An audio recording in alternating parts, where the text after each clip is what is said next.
Let's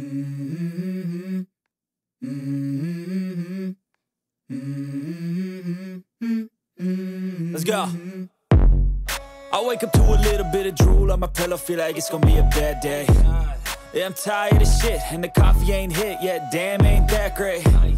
I don't wanna go to work, cause my boss is a jerk, and I'm not even that paid. I need a change in my life, cause I don't feel alive, and there's nothing that makes me happy. Hold my beer for a minute, I'm about to quit my job, cash in for a ticket. I'm going on a trip and I don't plan to visit. I'm gonna stay there till I feel like I'm winning, and this is just the beginning. I need a big change, help me feel. So this is the all new generation Ford Mustang na ite-test drive natin. Alright? Let's go!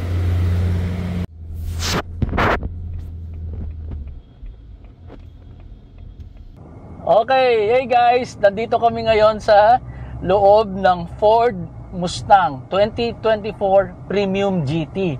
Tama sir, ano? Yes sir. And of course, kasama natin dito si Sir Enrique Hill Valencia. Of course, kilala niyo na siya, especially yung madalas manood sa channel namin. Siya lagi nag-aasikaso sa atin tuwing magte-test drive tayo ng mga Ford vehicles. So, eto ngayon kakaiba to. I'll be very honest with you, hindi ako maalam pagdating sa sports car. Okay? So, ang pinakamalayo ng narating ko sa sports car ay ang umupo sa driver seat. Today, ngayon lang ako as in nagpatakbo ng Ford Mustang. Hindi, nasubukan ko rin pala mag-mini last. Yun, yung sa Auto Hub din, di ba? Sorry, yung pala, yun lang yun. Then after that, wala na. Mga muscle car, mga gantong supercar, bira sa buhay ko yan. ang hilig ko lang mga SUV, mga truck, mga maintenance, pero mga sports car, di ko kabisado. So anyway, anong mapapala nyo sa video na to? Well, bibigyan ko lang kayo ng honest opinion ko bilang isang newbie when it comes to sports car. Anong pakiramdam ng pagdadrive ng sports car? So, kung meron man dyan sa inyo na first time lang din but has the money pambili ng sports car, eto, baka pwede maging reference itong video na to. So anyway, para ako nakahiga dito, ang baba.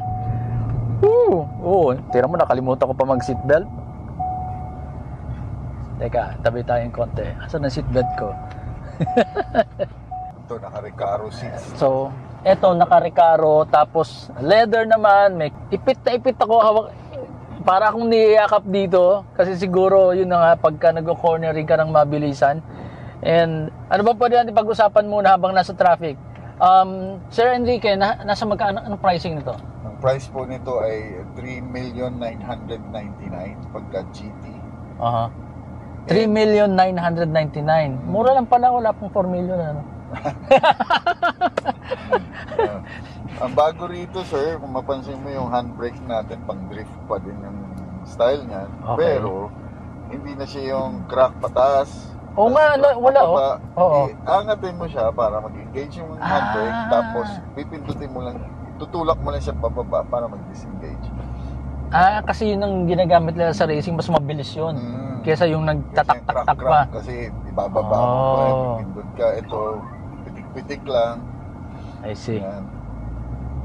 And then, ano pa? Tapos, marami siyang mga bagong features ngayon. At lalong-lalo na, sir, yung ina-highlight ko for every Ford, ang pinakamagandang feature palagi ni Ford para sa akin is yung Ford Pass. So may Ford Pass to? May Ford Pass to na maiko-connect mo sa phone mo. Doon sa phone mo, makikita mo yung information, malalak, unlock mo yung unit from afar, malolocate mo yung unit mo accurately via the GPS nitong eSIM ng ating unit. And then, ang best part is may start mo siya remotely. Kahit across the world ka ba, basta may internet yung phone mo, may start mo siya 3 times a week for 5, 10, or 15 minutes. So, kahit nasaan ka? Oo, malaking convenience yun para sa mga Ford owners kasi hindi mo na kailangan yung neighbor mo na pumunta para i-start yung sasakyan mo. Yes. Dito, kahit walang tao sa bahay mo, nasa bakasyon ka for more than 1 week, pwede mo siyang i-start. Yan ang best para sa akin kasi yung Ford Pass wala sa iba kasi exclusive lang kay Ford, kaya nga Ford Pass. Okay. So eto ngayon, nakakita ako ng steering wheel na flat bottom. Hindi siya racing car wannabe kasi race car to eh. 'Di ba? Yung mga regular na sedan tapos ginagaya yung mga ibang features ng race car. Ginagawa nilang flat bottom. So ayun. So eto ngayon, hindi ito nagpapanggap na race car.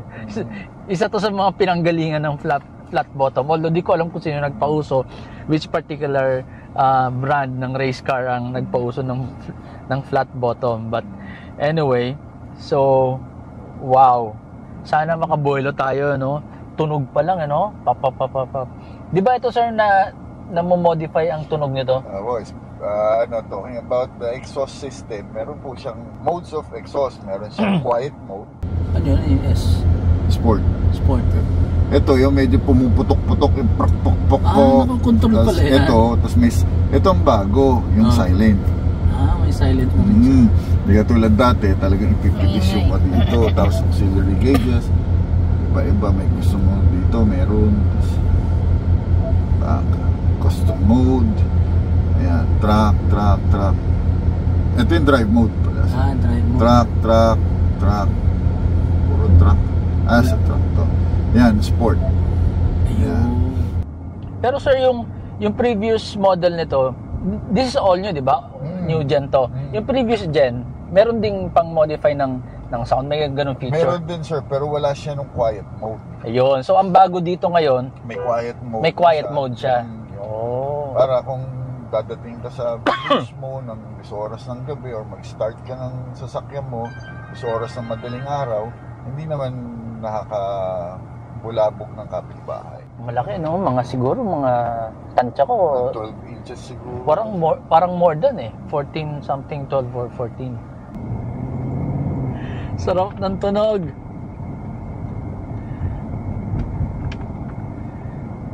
Ramdam ko yung suspension. Speaking about the suspension, sir, ito lang ang suspension. Ang bago kay Mustang is yung Magni-Ride. Magni-Ride? Yes. Okay, anong ibig sabihin nun? Magni-Ride suspension is wala siyang moving parts. Nasa lang siya, yung damper niya, magnetic. Ayun, so, okay. From the siya. Oh. Magnetically. So, lupit. Maganda yung suspension nito, parang at par dun sa BMW na pinagmamalaki ni BM na bago nilang suspension. Ito, kamukhang-kamukha din ng suspension ng BM8 yata, BM3. Honestly, ngayon ko lang nalaman na may ganyan na pala sa kotse. Kasi ang alam kong nauna sa ganyang technology, yung train sa Japan. Di ba? No, naka-inverted na opposing yung magnet nila. Kaya may tawag dito, nagtutulakan sila. So, ang magdidikit sa kanila, yung weight ng passengers, tsaka yung mismong train. So, in effect, yun yung suspension mo. Hindi ko alam na sa kotse pala, ginamit na rin. Nandito lang yun sa Mustang. So. Galing ha. Matipid to sa busina, no? Kasi malayo pa lang, naririnig ka na eh. Kanina, pagsakay namin, parang feeling ko ang baba. Kasi di ba hindi naman tayo sanay sa...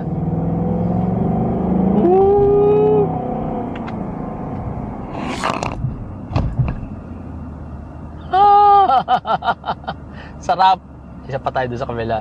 So, sorry na putol ako kasi nung pagliko nakita ko buwelo kaya hinataw ko eh.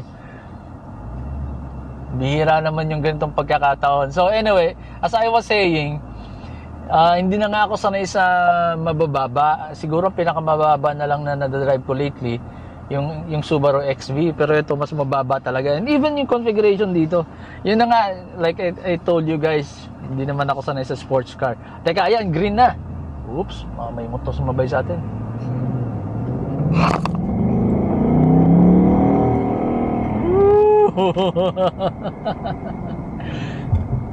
Guys, wag niyong isiping nag-overspeeding ako ha. Maingay lang talaga and okay guys, so ang sinasabi ko pala kanina, naka-sports mode yung drive mode natin. Tapos ito ngayon, ginalaw ni Sir Enrique yung settings naman ng exhaust. nilagay niya rin sa sports. Yung kanina pala na maganda ang tunog, naka-normal lang pala yun. So iba pa yung tunog nitong sports. So pakinggan natin.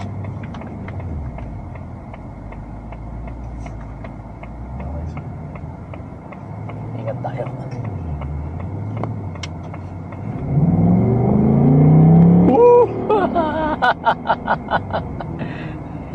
Hindi naman tayo masyadong mabilis Hindi tayo mabilis. Akala nyo lang. Binibitawan ko rin naman agad. Ini-enjoy ko lang yung tunog.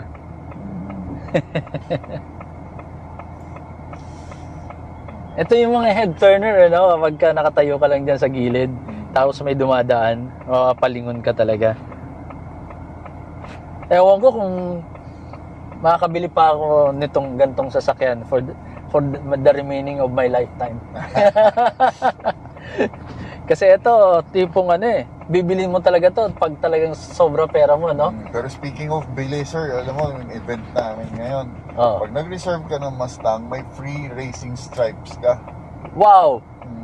Bakit? Pag magkano pa idadagdag mo kung papasal? 20,000 yan. 20,000 din yan. Pero ngayon, hanggang bukas, pagka may mga reservations kami dito sa event, free na yan, racing stripes. Nice! Dapat pala, mapublish ko ka agad to. In case so ipapublish ko to agad-agad. Yung in case meron diyan nag-iisip na rin naman ding bumili, magpa-reserve na kayo, kahit reservation lang, ma-avail niyo yung free racing stripes daw. Pero syempre, mas maganda yan kung kukunin nyo kay Sir Enrique. So dito lang yan sa Ford BGC. Okay? Maganda para akong bata na nakahawak ng laruan ng race car. Mustang naman, bata pa tayo, Mustang na yan no? Tsaka medyo maliit ang Mustang ngayon compared to sa mga predecessors niya. Ngayon parang tuner car na lang yung Mustang. Pinaliit ng konti? Mas slicker siya, mas aerodynamic.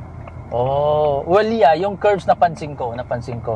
Pero yung dimension, nakala ko mas lumalaki. Mas maliit lang na konti, sir, pero mapapansin mo na mas maliit siya kumpara dun sa 2018.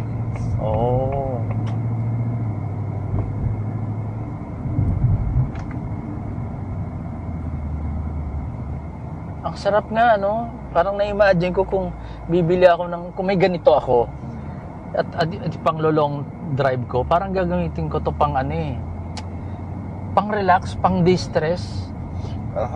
Feeling mo naka-big bike ka, pag nandun ka sa NLEX, kung kailangan mo biglang accelerate, bibigyan ka. Para ka naka-big bike, sir, yung feeling mo. Tapos, kahit nag-chill drive ka, ang ganda pa rin ng tunog. Parang relax ka lang, nakakalma ka na, nakakalimutan mo na nag-away pala kayo ni Mrs. Difference lang, pagka naka-big bike ka, sir, yung hangin, ramdam na ramdam mo. Yes. Dito, insulated ka, kita mo, hindi mo na halos marinig yung nasa labas. Nga. Kasi yan ang maganda rin isang feature pa ni Ford, yung insulation. Tingnan mo, sir, parang lesser yung wind noise, lesser yung road noise. Parang basic of zen yung basic yan kay Ford, kahit anong model niya.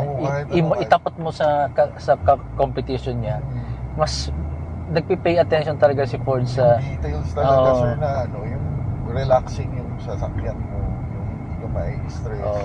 Maganda yung seating configuration. Ito, sir, wala namang walang sunroof. Walang version to na top down, mga ganun. Wala. Siguro eventually magkakaroon ng convertible, pero right now, sir, ang lineup lang namin puro fastback. Ang makina nito, sir? Sir, 493 horses ang engine nito. Tapos, V6, V8? V8, sir. V8? Yan pa rin yung status symbol pa rin talaga ni Mustang yung V8, sir. Yung Bronco, V6 din. V6 yun, na gas. Ayan guys, susunod ita-test drive namin yung Ford Bronco. Abangan nyo Yung cambio niya, mukhang manual Para nandun pa rin, sir, yung feeling ng ng racing. Ng racing. Okay, subukan natin mag-park. Yun, buti na lang may reverse camera. Mahaba ito eh.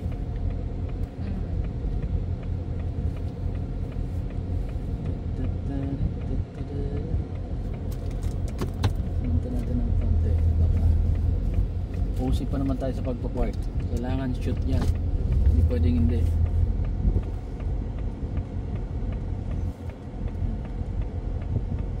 Dahil pag hindi, bubuhatin ko yung sasakyan.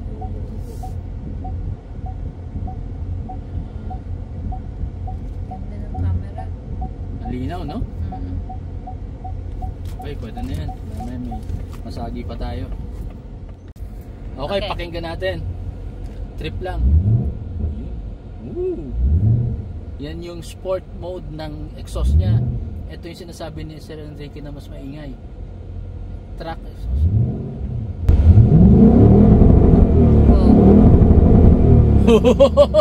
Nanginginig. Parang trumarat-rat. Awa na, baka may magalit sa atin. Okay, thank you. Okay guys, that's it. I hope nag-enjoy kayo sa video namin. Mabilis lang. Pero honestly, mukhang ako ang mas nag-enjoy. If you are interested, of course, lapitan nyo lang po. Kontakin nyo lang si Sir Enrique. As usual, ilalagay ko naman dyan yung contact number niya. Nandito lang siya sa Ford BGC. Alright guys, thank you for watching. As always, drive safe. Bye. Thank you. If you like this video, please do not forget to subscribe to our YouTube channel. We are also on Facebook. Please like and follow our page.